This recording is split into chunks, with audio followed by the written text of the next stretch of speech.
₹1600 की राशि पर 6 साल की अवधि के लिए 5% वार्षिक दर पर अर्जित ब्याज कितना होगा। हेलो डियर्स, डिस्कस कर रहे हैं एप्टीट्यूड और टॉपिक है साधारण ब्याज, जिसे कहते हैं सिंपल इंटरेस्ट। प्रश्न आरआरबी एलपी 2018 का है, आरआरबी एलपी 2018 से क्या पूछा है। इसमें ₹1600 का राशि है, 6 साल की अवधि के लिए 5% वार्षिक दर पर इसका साधारण ब्याज कितना होगा, है ना। ब्याज लिखा है यानी कि साधारण ब्याज, ठीक है। सो देखो यहां पे जो इस प्रश्न को सबसे पहले सॉल्व करने के लिए एक फॉर्मूला सिर्फ आना है आपको, सिर्फ एक फॉर्मूले का ही काम है इस प्रश्न के लिए। क्या है वो फॉर्मूला? साधारण ब्याज इक्वल्स टू साधारण ब्याज इक्वल्स टू होता है मूलधन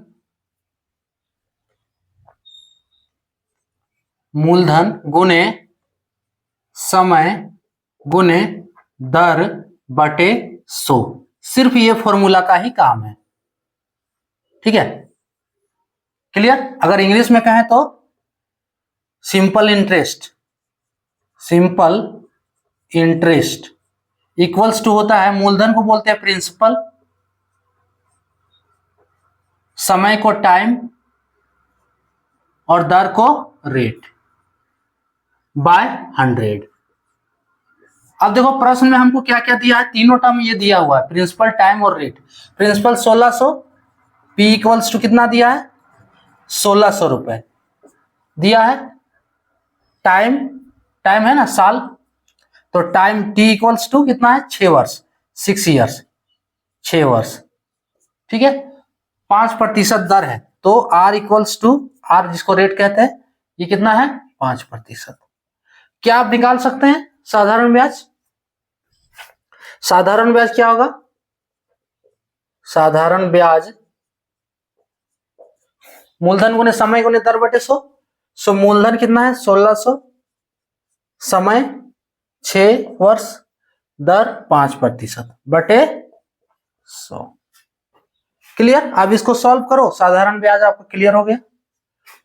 ये काट देंगे, 2 जीरो कट गया, क्या बचा ऊपर में, 16 गुने 6 गुने 5, ठीक है। गुना कर दें, 16 × 5 = 80 और 80 × 6, 80 × 6 8 × 48 है ना, 480 रुपए इसका ब्याज होगा। ऑप्शन बी करेक्ट है।